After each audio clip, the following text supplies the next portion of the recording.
The Adventures of Sherlock Holmes by Sir Arthur Conan Doyle. Adventure number 2. The Red-Headed League. I had called upon my friend, Mr. Sherlock Holmes, one day in the autumn of last year, and found him in deep conversation with a very stout, florid-faced, elderly gentleman with fiery red hair. With an apology for my intrusion, I was about to withdraw when Holmes pulled me abruptly into the room and closed the door behind me. "You could not possibly have come at a better time, my dear Watson," he said cordially. "I was afraid that you were engaged." "So I am, very much so." "Then I can wait in the next room." "Not at all. This gentleman, Mr. Wilson, has been my partner and helper in many of my most successful cases, and I have no doubt that he will be of the utmost use to me in yours also." The stout gentleman half rose from his chair and gave a bob of greeting, with a quick little questioning glance from his small, fat, encircled eyes. "Try the settee," said Holmes, relapsing into his armchair and putting his fingertips together, as was his custom when in judicial moods. "I know, my dear Watson, that you share my love of all that is bizarre and outside the conventions and humdrum routine of everyday life. You have shown your relish for it by the enthusiasm which has prompted you to chronicle, and, if you will excuse my saying so, somewhat to embellish so many of my own little adventures. Your cases have indeed been of the greatest interest to me," I observed. You will remember that I remarked the other day, just before we went into the very simple problem presented by Miss Mary Sutherland, that for strange effects and extraordinary combinations we must go to life itself, which is always far more daring than any effort of the imagination. A proposition which I took the liberty of doubting. You did, Doctor, but none the less you must come round to my view, for otherwise I shall keep on piling fact upon fact on you, until your reason breaks down under them and acknowledges me to be right. Now, Mr. Jabez Wilson here has been good enough to call upon me this morning, and to begin a narrative which promises to be one of the most singular which I have listened to for some time. You have heard me remark that the strangest and most unique things are very often connected not with the larger but with the smaller crimes, and occasionally, indeed, where there is room for doubt whether any positive crime has been committed. As far as I have heard, it is impossible for me to say whether the present case is an instance of crime or not, but the course of events is certainly among the most singular that I have ever listened to. Perhaps, Mr. Wilson, you would have the great kindness to recommence your narrative. I ask you not merely because my friend Dr. Watson has not heard the opening part, but also because the peculiar nature of the story makes me anxious to have every possible detail from your lips. As a rule, when I have heard some slight indication in the course of events, I am able to guide myself by the thousands of other similar cases which occur to my memory. In the present instance, I am forced to admit that the facts are, to the best of my belief, unique. The portly client puffed out his chest with an appearance of some little pride, and pulled a dirty and wrinkled newspaper from the inside pocket of his greatcoat. As he glanced down the advertisement column, with his head thrust forward and the paper flattened out upon his knee, I took a good look at the man, and endeavored, after the fashion of my companion, to read the indications which might be presented by his dress or appearance. I did not gain very much, however, by my inspection. Our visitor bore every mark of being an average, commonplace British tradesman, obese, pompous, and slow. He wore rather baggy grey shepherd's check trousers, a not over-clean black frock-coat, unbuttoned in the front, and a drab waistcoat with a heavy brassy Albert chain, and a square pierced bit of metal dangling down as an ornament. A frayed top hat and a faded brown overcoat with a wrinkled velvet collar lay upon a chair beside him. Altogether, look as I would, there was nothing remarkable about the man save his blazing red head, and the expression of extreme chagrin and discontent upon his features. Sherlock Holmes's quick eye took in my occupation, and he shook his head with a smile as he noticed my questioning glances. Beyond the obvious facts that he has at some time done manual labor, that he takes snuff, that he is a Freemason, that he has been in China, and that he has done a considerable amount of writing lately, I can deduce nothing else. Mr. Jabez Wilson started up in his chair, with his forefinger upon the paper, but his eyes upon my companion. "How, in the name of good fortune, did you know all that, Mr. Holmes?" he asked. "How did you know, for example, that I did manual labor? It's as true as gospel, for I began as a ship's carpenter." "Your hands, my dear sir. Your right hand is quite a size larger than your left. You have worked with it, and the muscles are more developed." "Well, the snuff, then, and the Freemasonry." "I won't insult your intelligence by telling you how I read that, especially as, rather against the strict rules of your order, you use an arc and compass breastpin." "Ah, of course, I forgot that. But the writing?" "What else can be indicated by that right cuff, so very shiny for 5 inches, and the left one with the smooth patch near the elbow where you rested upon the desk?" "Well, but China?" "The fish that you have tattooed immediately above your right wrist could only have been done in China. I have made a small study of tattoo marks, and have even contributed to the literature of the subject. That trick of staining the fish's scales of a delicate pink is quite peculiar to China. When, in addition, I see a Chinese coin hanging from your watch chain, the matter becomes even more simple." Mr. Jabez Wilson laughed heavily. "Well, I never," said he. "I thought at first that you had done something clever, but I see that there was nothing in it after all." "I begin to think, Watson," said Holmes, "that I make a mistake in explaining. Omne ignotum pro magnifico, you know, and my poor little reputation, such as it is, will suffer shipwreck if I am so candid. Can you not find the advertisement, Mr. Wilson?" "Yes, I have got it now," he answered, with his thick red finger planted halfway down the column. "Here it is. This is what began it all. You just read it for yourself, sir." I took the paper from him and read as follows: "To the Red-Headed League. On account of the bequest of the late Ezekiah Hopkins, of Lebanon, Pennsylvania, USA, there is now another vacancy open which entitles a member of the League to a salary of £4 a week for purely nominal services. All red-headed men who are sound in body and mind and above the age of 21 years are eligible. Apply in person on Monday at 11 o'clock to Duncan Ross, at the offices of the League, 7 Pope's Court, Fleet Street." "What on earth does this mean?" I ejaculated after I had twice read over the extraordinary announcement. Holmes chuckled and wriggled in his chair, as was his habit when in high spirits. "It is a little off the beaten track, isn't it?" said he. "And now, Mr. Wilson, off you go at scratch and tell us all about yourself, your household, and the effect which this advertisement had upon your fortunes.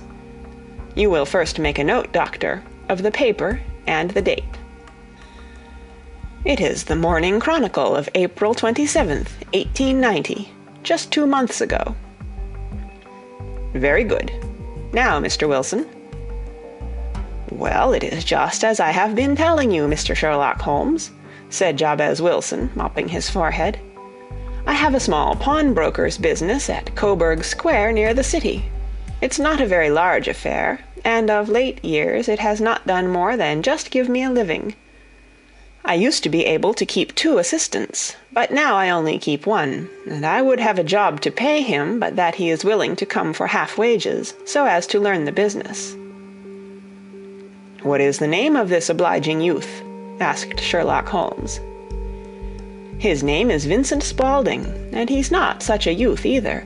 It's hard to say his age. I should not wish a smarter assistant, Mr. Holmes, and I know very well that he could better himself and earn twice what I am able to give him. But, after all, If he is satisfied, why should I put ideas in his head?" "Why, indeed? You seem most fortunate in having an employee who comes under the full market price. It is not a common experience among employers in this age. I don't know that your assistant is not as remarkable as your advertisement." "Oh, he has his faults, too," said Mr. Wilson. "Never was such a fellow for photography, snapping away with a camera when he ought to be improving his mind, and then diving down into the cellar like a rabbit into its hole to develop his pictures. That is his main fault, but on the whole he's a good worker. There's no vice in him." "He is still with you, I presume?" "Yes, sir. He and a girl of 14 who does a bit of simple cooking and keeps the place clean. That's all I have in the house, for I am a widower, and never had any family. We live very quietly, sir, the three of us, and we keep a roof over our heads and pay our debts, if we do nothing more." The first thing that put us out was that advertisement. Spaulding, he came down into the office just this day 8 weeks, with this very paper in his hand, and he says, "I wish to the Lord, Mr. Wilson, that I was a red-headed man." "Why's that?" I asks. "Why," says he, "here's another vacancy on the League of the Red-Headed Men. It's worth quite a little fortune to any man who gets it, and I understand that there are more vacancies than there are men, so that the trustees are at their wits' end what to do with the money. If my hair would only change color, here's a nice little crib all ready for me to step into." "Why, what is it then?" I asked. You see, Mr. Holmes, I am a very stay-at-home man, and as my business came to me instead of my having to go to it, I was often 3 weeks on end without putting my foot over the doormat. In that way I didn't know much of what was going on outside, and I was always glad of a bit of news." "Have you never heard of the League of the Red-Headed Men?" he asked, with his eyes open. "Never." "Why, I wonder at that, for you are eligible yourself for one of the vacancies." "And what are they worth?" I asked. "Oh, merely a couple of hundred a year, but the work is slight, and it need not interfere very much with one's other occupations." Well, you can easily think that that made me prick up my ears, for the business has not been over good for some years, and an extra couple of hundred would have been very handy. "Tell me all about it," said I.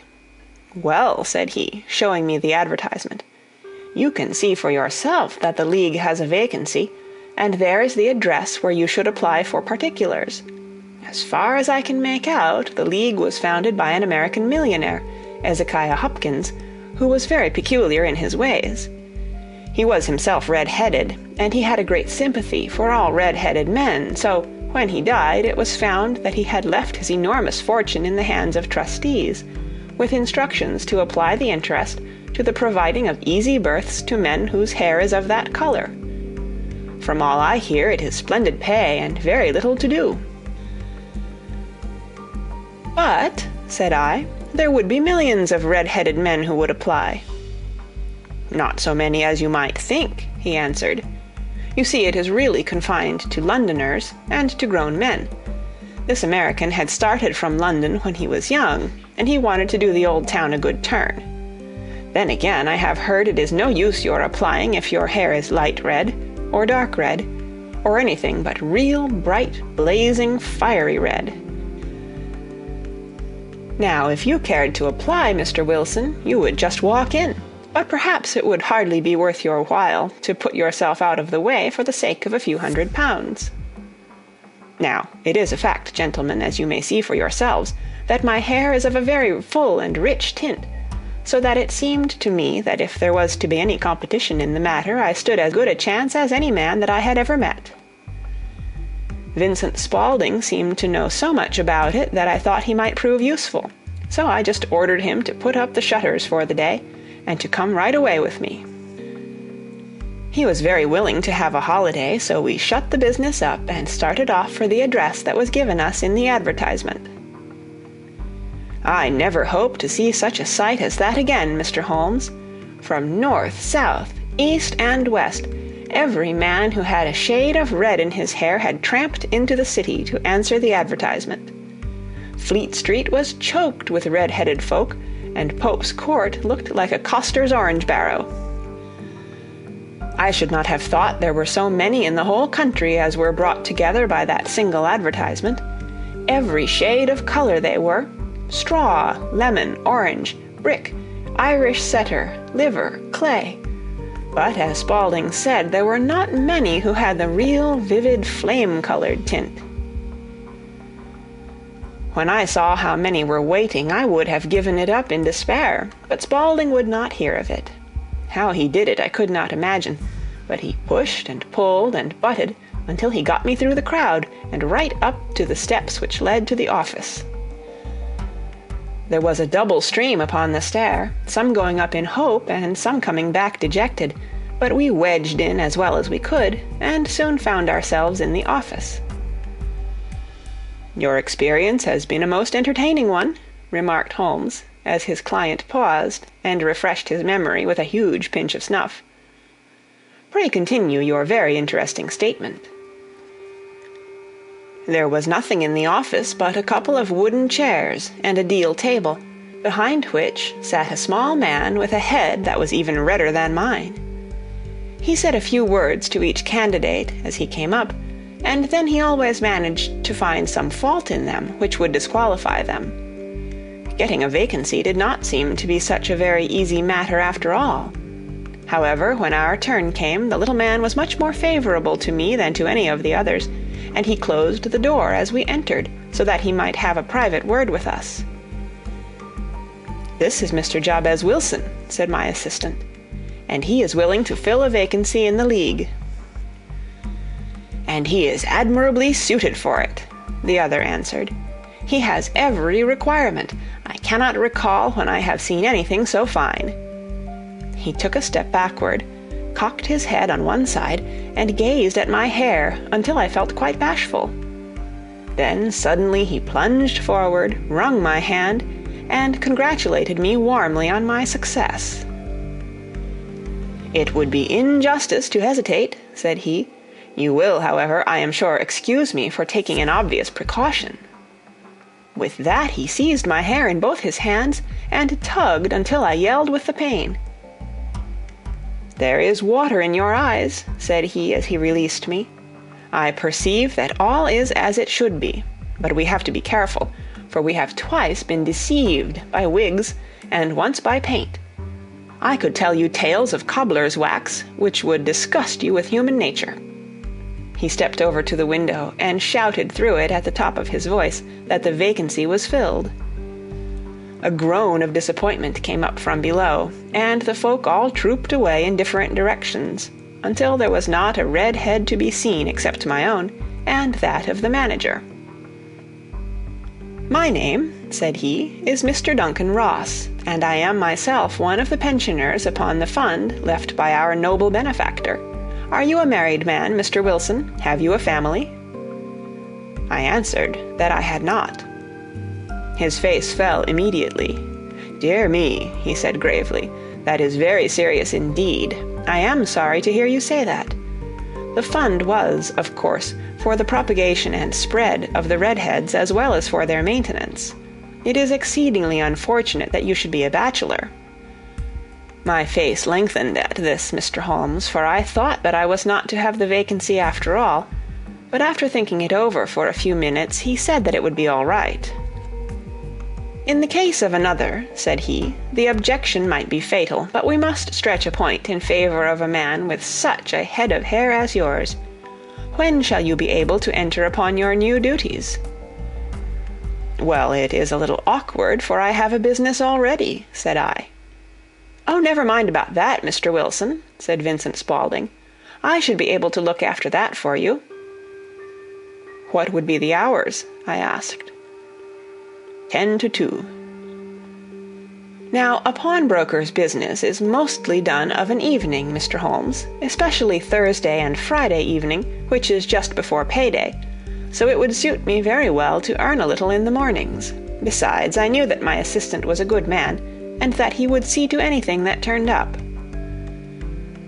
"That would suit me very well," said I. "And the pay?" "Is £4 a week." "And the work?" "Is purely nominal." What do you call purely nominal? Well, you have to be in the office, or at least in the building, the whole time. If you leave, you forfeit your whole position forever. The will is very clear upon that point. You don't comply with the conditions if you budge from the office during that time. It's only 4 hours a day, and I should not think of leaving, said I. No excuse will avail, said Mr. Duncan Ross. Neither sickness, nor business, nor anything else. There you must stay, or you lose your billet. And the work? Is to copy out the Encyclopedia Britannica. There is the first volume of it in that press. You must find your own ink, pens, and blotting paper, but we provide this table and chair. Will you be ready tomorrow? Certainly, I answered. Then goodbye, Mr. Jabez Wilson, and let me congratulate you once more on the important position which you have been fortunate enough to gain.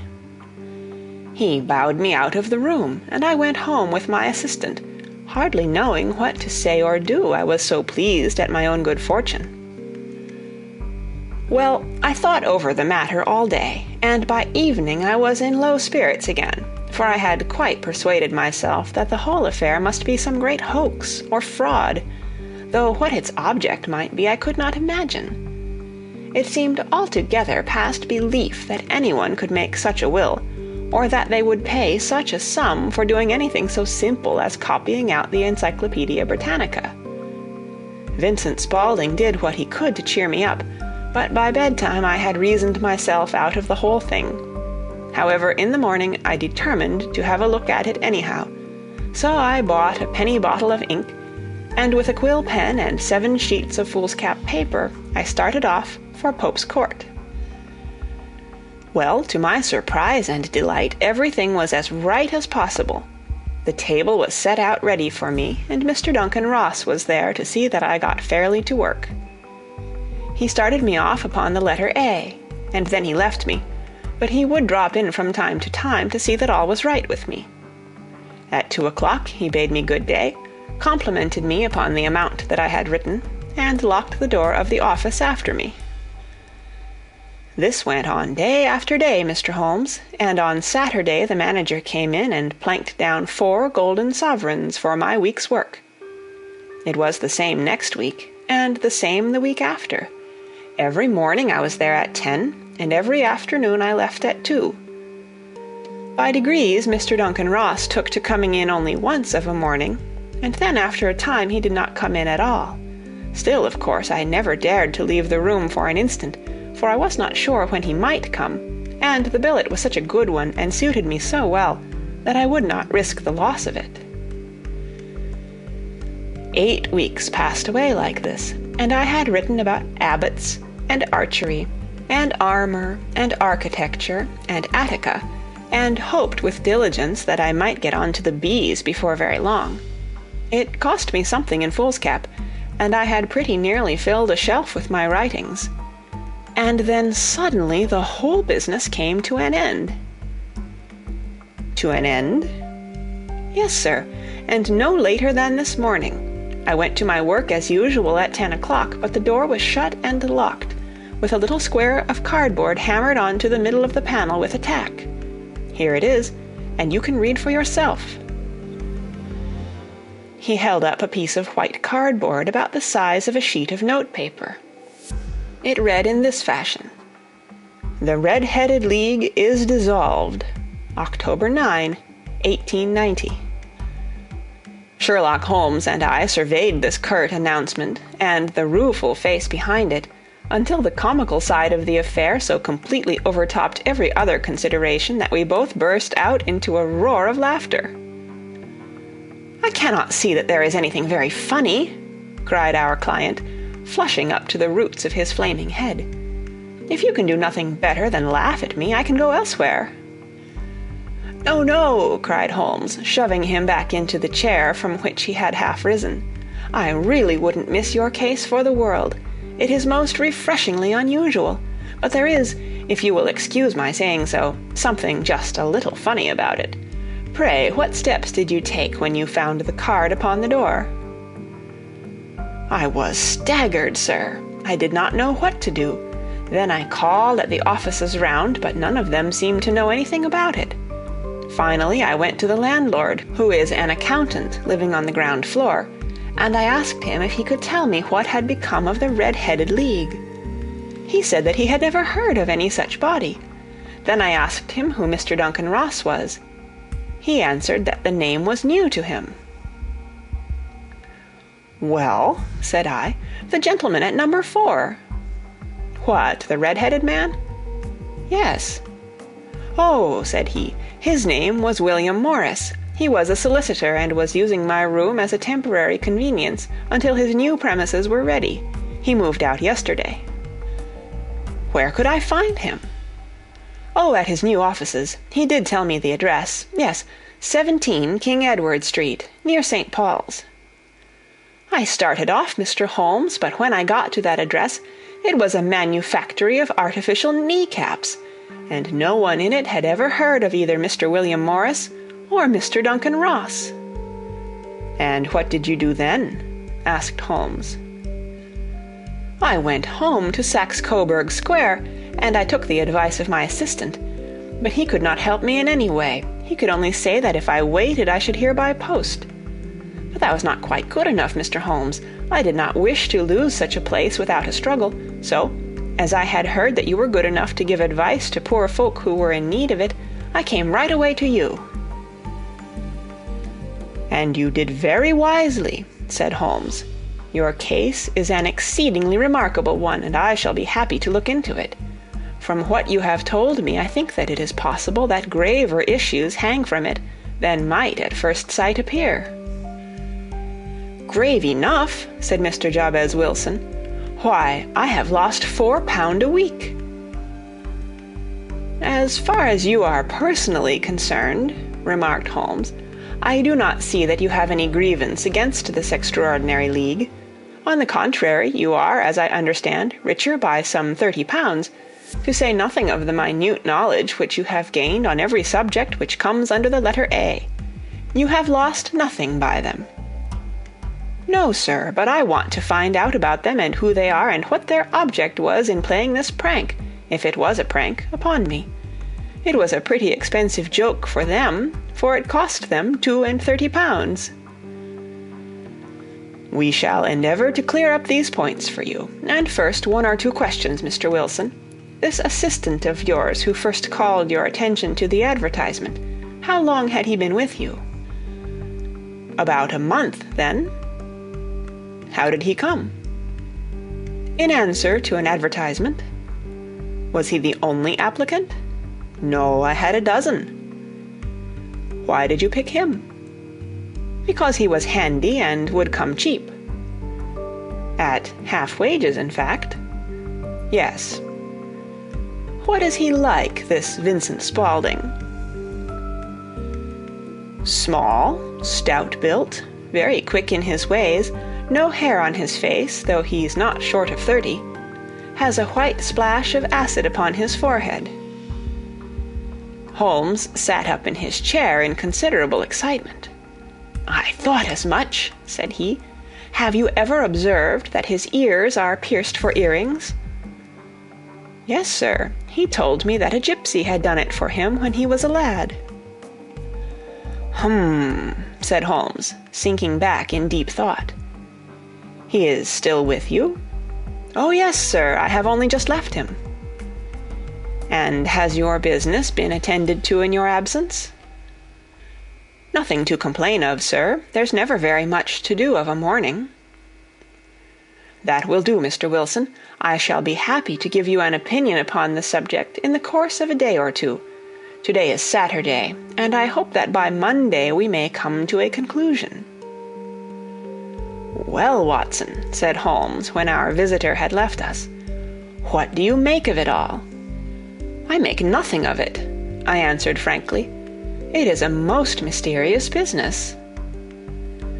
"As a rule," said Holmes, "the more bizarre a thing is, the less mysterious it proves to be. It is your commonplace, featureless crimes which are really puzzling, just as a commonplace face is the most difficult to identify. But I must be prompt over this matter." "What are you going to do, then?" I asked. "To smoke," he answered. "It is quite a three-pipe problem, and I beg that you won't speak to me for 50 minutes." He curled himself up in his chair, with his thin knees drawn up to his hawk-like nose, and there he sat with his eyes closed, and his black clay pipe thrusting out like the bill of some strange bird.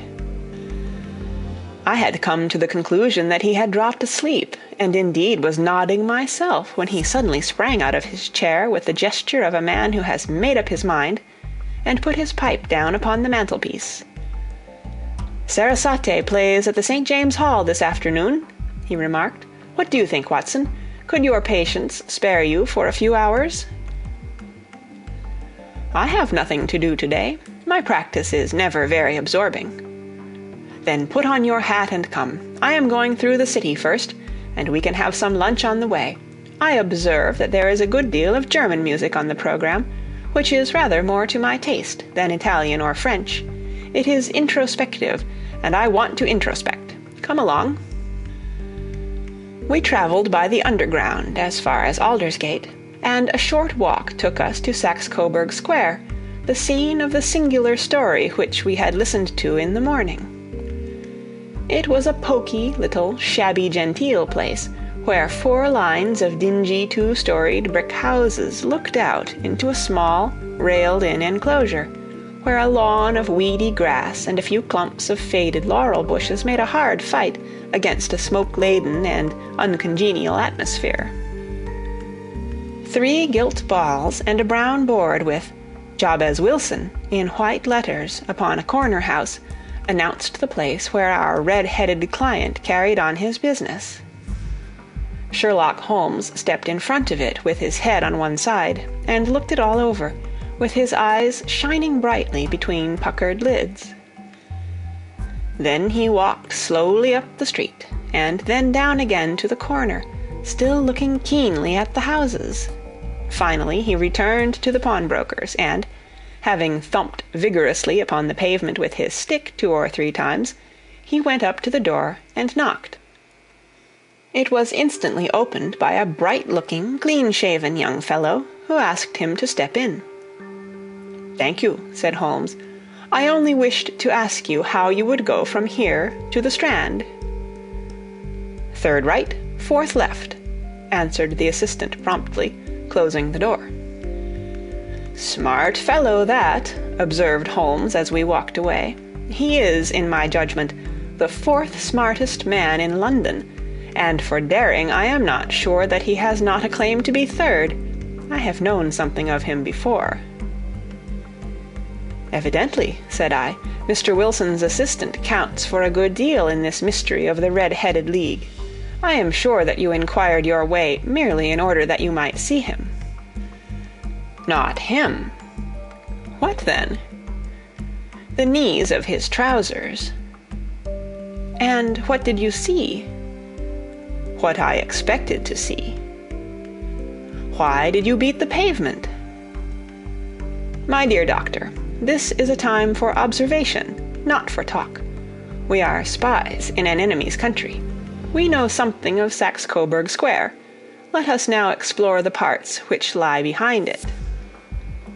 The road in which we found ourselves as we turned round the corner from the retired Saxe-Coburg Square presented as great a contrast to it as the front of a picture does to the back. It was one of the main arteries which conveyed the traffic of the city to the north and west. The roadway was blocked with the immense stream of commerce flowing in a double tide inward and outward, while the footpaths were black with the hurrying swarm of pedestrians. It was difficult to realize, as we looked at the line of fine shops and stately business premises, that they really abutted on the other side upon the faded and stagnant square which we had just quitted. "Let me see," said Holmes, standing at the corner and glancing along the line. "I should like just to remember the order of the houses here. It is a hobby of mine to have an exact knowledge of London. There is Mortimer's, the tobacconist, the little newspaper shop, the Coburg branch of the City and Suburban Bank, the vegetarian restaurant, and McFarland's carriage building depot. That carries us right on to the other block. And now, Doctor, we've done our work, so it's time we had some play. A sandwich and a cup of coffee, and then off to violin land, where all is sweetness and delicacy and harmony, and there are no red-headed clients to vex us with their conundrums.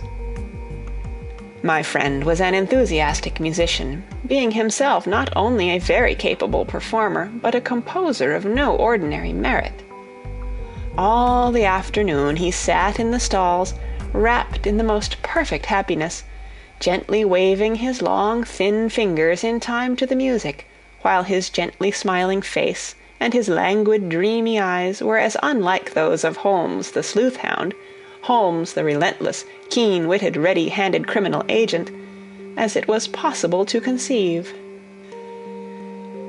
In his singular character the dual nature alternately asserted itself, and his extreme exactness and astuteness represented, as I have often thought, the reaction against the poetic and contemplative mood which occasionally predominated in him.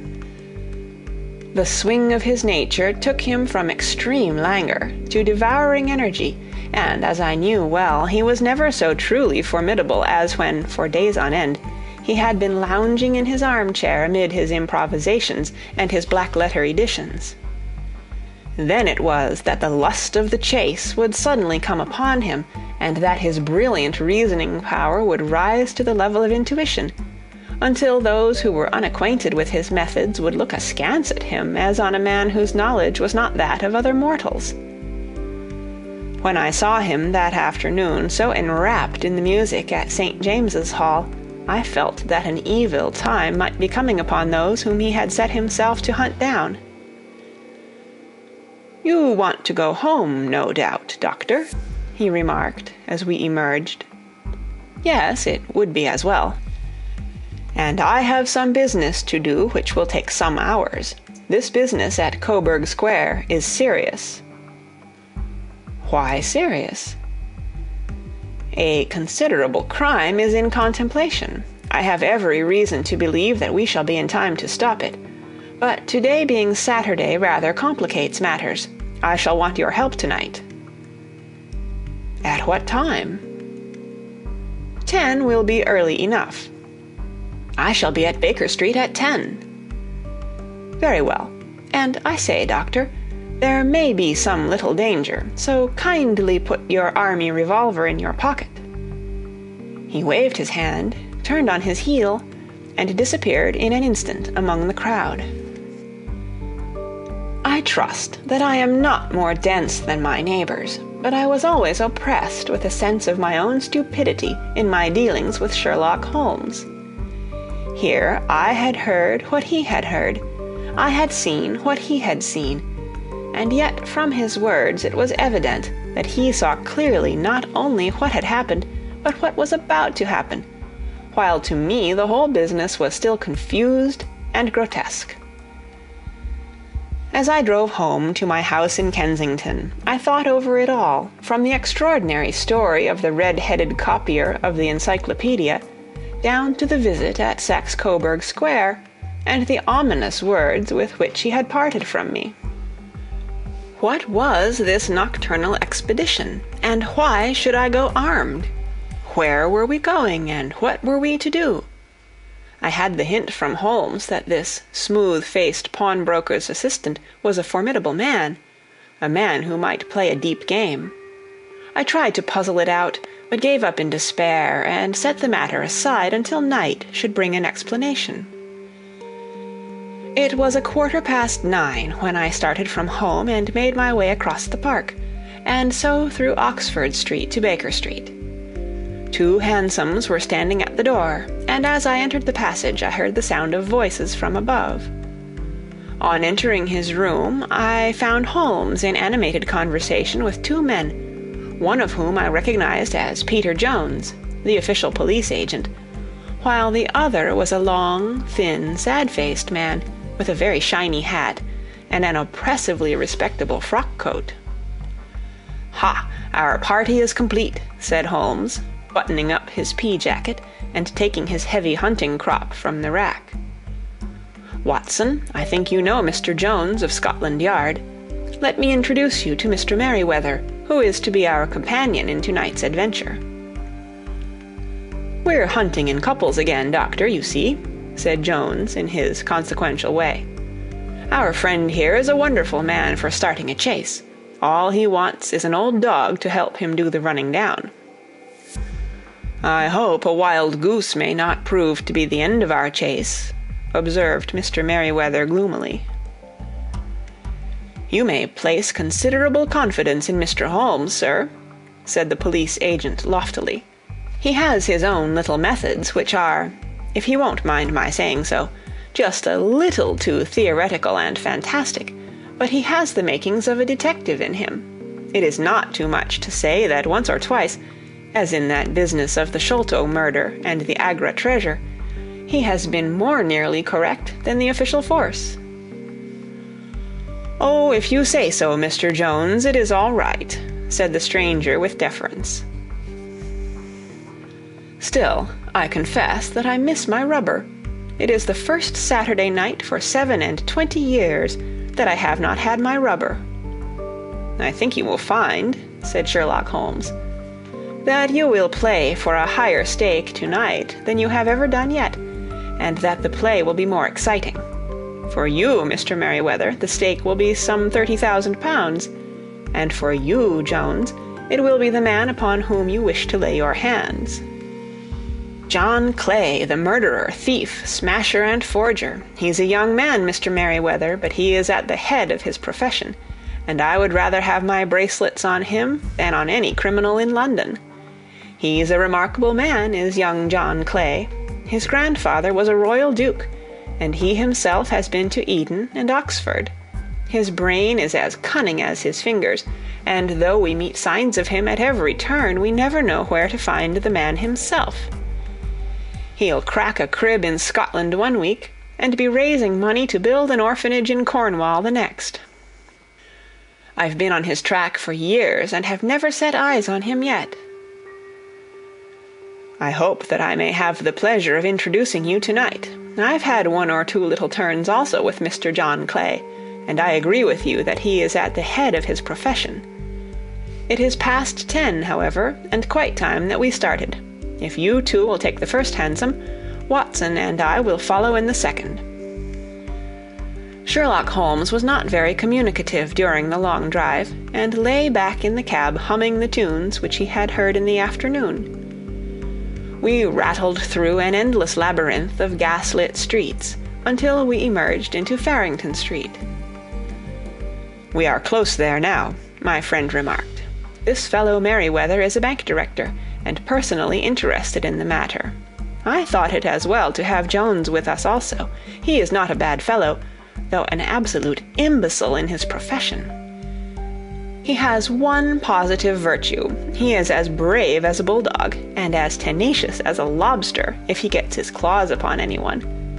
Here we are, and they are waiting for us." We had reached the same crowded thoroughfare in which we had found ourselves in the morning. Our cabs were dismissed, and, following the guidance of Mr. Merryweather, we passed down a narrow passage and through a side door, which he opened for us. Within there was a small corridor, which ended in a very massive iron grate. This also was opened, and led down a flight of winding stone steps, which terminated at another formidable gate. Mr. Merryweather stopped to light a lantern, and then conducted us down a dark, earth-smelling passage, and so, after opening a third door, into a huge vault or cellar, which was piled all round with crates and massive boxes. "You are not very vulnerable from above," Holmes remarked as he held up the lantern and gazed about him. "Nor from below," said Mr. Merryweather, striking his stick upon the flags which lined the floor. "Why, dear me, it sounds quite hollow," he remarked, looking up in surprise. "I must really ask you to be a little more quiet," said Holmes severely. You have already imperiled the whole success of our expedition. Might I beg that you would have the goodness to sit down upon one of those boxes, and not to interfere?"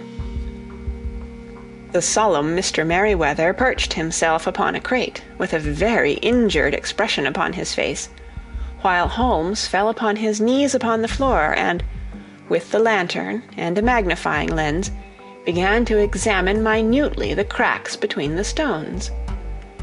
A few seconds sufficed to satisfy him, for he sprang to his feet again and put his glass in his pocket.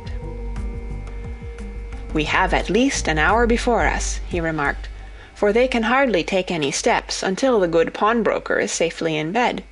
Then they will not lose a minute, for the sooner they do their work the longer time they will have for their escape.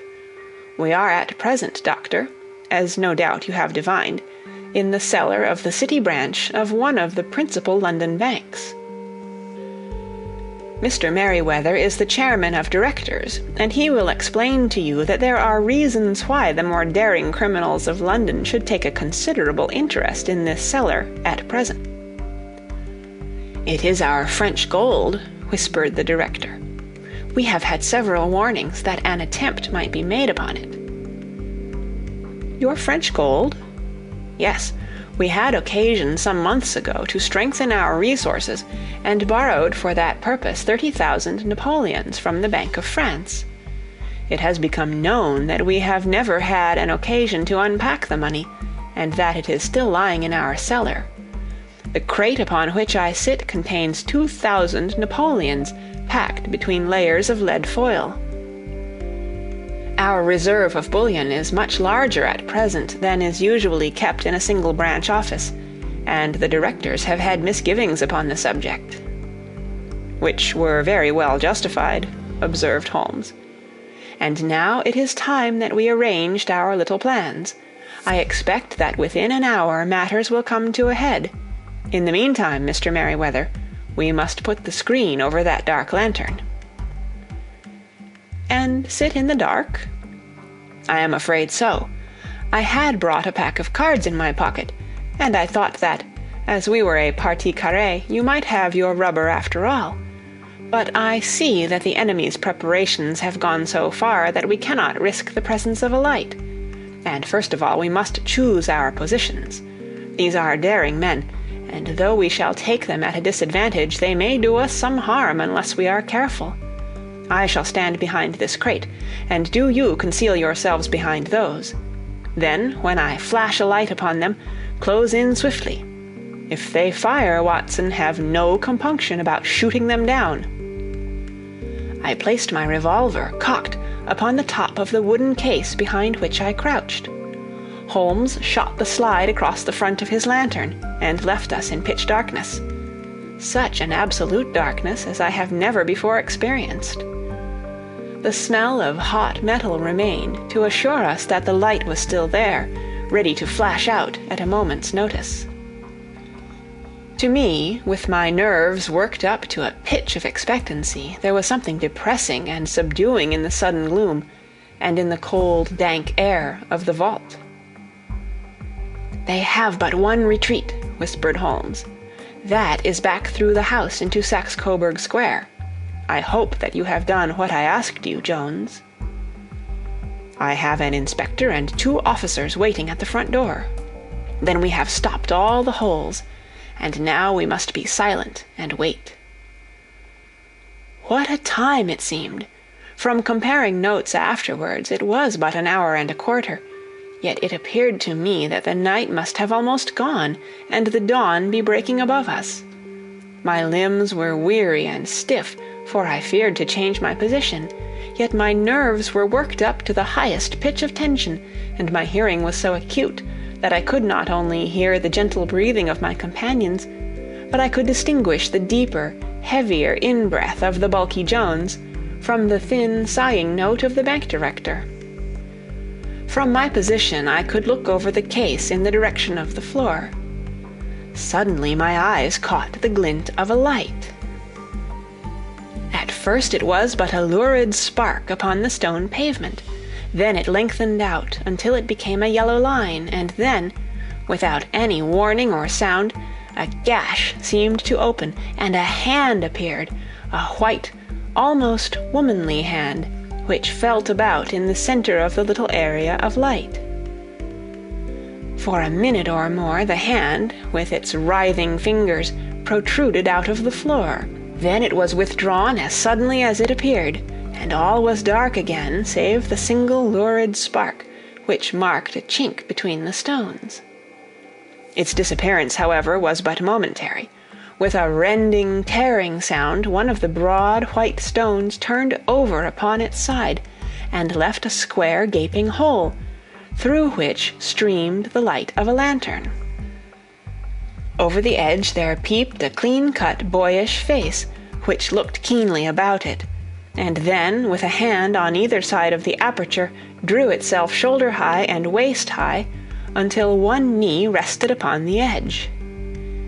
In another instant he stood at the side of the hole and was hauling after him a companion, lithe and small like himself, with a pale face and a shock of very red hair. "It's all clear," he whispered. "Have you the chisel and the bags?" "Great Scott! Jump, Archie, jump, and I'll swing for it." Sherlock Holmes had sprung out and seized the intruder by the collar. The other dived down the hole, and I heard the sound of rending cloth as Jones clutched at his skirts. The light flashed upon the barrel of a revolver, but Holmes's hunting crop came down on the man's wrist, and the pistol clinked upon the stone floor. "It's no use, John Clay," said Holmes blandly. "You have no chance at all." "So I see," the other answered, with the utmost coolness. "I fancy that my pal is all right, though I see you have got his coat-tails." "There are 3 men waiting for him at the door," said Holmes. "Oh, indeed, you seem to have done the thing very completely. I must compliment you." "And I you," Holmes answered. "Your red-headed idea was very new and effective." "You'll see your pal again presently," said Jones. "He's quicker at climbing down holes than I am. Just hold out while I fix the derbies." "I beg that you will not touch me with your filthy hands," remarked our prisoner as the handcuffs clattered upon his wrists. "You may not be aware that I have royal blood in my veins. Have the goodness also, when you address me, always to say 'sir' and 'please.'" "All right," said Jones, with a stare and a snigger. "Well, would you please, sir, march upstairs, where we can get a cab to carry your highness to the police station?" "That is better," said John Clay serenely. He made a sweeping bow to the 3 of us and walked quietly off in the custody of the detective. "Really, Mr. Holmes," said Mr. Merryweather as we followed them from the cellar, "I do not know how the bank can thank you or repay you. There is no doubt that you have detected and defeated, in the most complete manner, one of the most determined attempts at bank robbery that have ever come within my experience." "I have had 1 or 2 little scores of my own to settle with Mr. John Clay," said Holmes. "I have been at some small expense over this matter, which I shall expect the bank to refund, but beyond that I am amply repaid by having had an experience which is in many ways unique, and by hearing the very remarkable narrative of the Red-Headed League. You see, Watson," he explained in the early hours of the morning as we sat over a glass of whiskey and soda in Baker Street, "it was perfectly obvious from the first that the only possible object of this rather fantastic business for the advertisement of the League and the copying of the encyclopedia must be to get this not over-bright pawnbroker out of the way for a number of hours every day. It was a curious way of managing it, but really it would be difficult to suggest a better. The method was no doubt suggested to Clay's ingenious mind by the color of his accomplice's hair. The £4 a week was a lure which must draw him, and what was it to them who were playing for thousands? They put in the advertisement. One rogue has the temporary office, the other rogue incites the man to apply for it, and together they manage to secure his absence every morning in the week. From the time that I heard of the assistant having come for half wages, it was obvious to me that he had some strong motive for securing the situation. But how could you guess what the motive was? Had there been a woman in the house, I should have suspected a mere vulgar intrigue. That, however, was out of the question. The man's business was a small one, and there was nothing in his house which could account for such elaborate preparations and such an expenditure as they were at. It must, then, be something out of the house. What could it be? I thought of the assistant's fondness for photography and his trick of vanishing into the cellar. The cellar! There was the end of this tangled clue. Then I made inquiries as to this mysterious assistant, and found that I had to deal with one of the coolest and most daring criminals in London. He was doing something in the cellar, something which took many hours a day for months on end. What could it be, once more? I could think of nothing save that he was running a tunnel to some other building. So far I had got when we went to visit the scene of action. I surprised you by beating upon the pavement with my stick. I was ascertaining whether the cellar stretched out in front or behind. It was not in front. Then I rang the bell, and as I hoped, the assistant answered it. We have had some skirmishes, but we had never set eyes upon each other before. I hardly looked at his face. His knees were what I wished to see. You must yourself have remarked how worn, wrinkled, and stained they were. They spoke of those hours of burrowing. The only remaining point was what they were burrowing for. I walked round the corner, saw the City and Suburban Bank abutted on our friend's premises, and felt that I had solved my problem. When you drove home after the concert, I called upon Scotland Yard and upon the chairman of the bank directors, with the result that you have seen. And how could you tell that they would make their attempt tonight? I asked. Well, when they closed their league offices, that was a sign that they cared no longer about Mr. Jabez Wilson's presence. In other words, that they had completed their tunnel. But it was essential that they should use it soon, as it might be discovered, or the bullion might be removed. Saturday would suit them better than any other day, as it would give them 2 days for their escape. For all these reasons I expected them to come tonight. You reasoned it out beautifully, I exclaimed in unfeigned admiration. It is so long a chain, and yet every link rings true. It saved me from ennui, he answered, yawning. Alas, I already feel it closing in upon me. My life is spent in one long effort to escape from the commonplaces of existence. These little problems help me to do so. And you are a benefactor of the race, said I. He shrugged his shoulders. Well, perhaps after all it is of some little use, he remarked. L'homme, c'est rien, l'ouvre c'est tout, as Gustave Flaubert wrote to George Sand.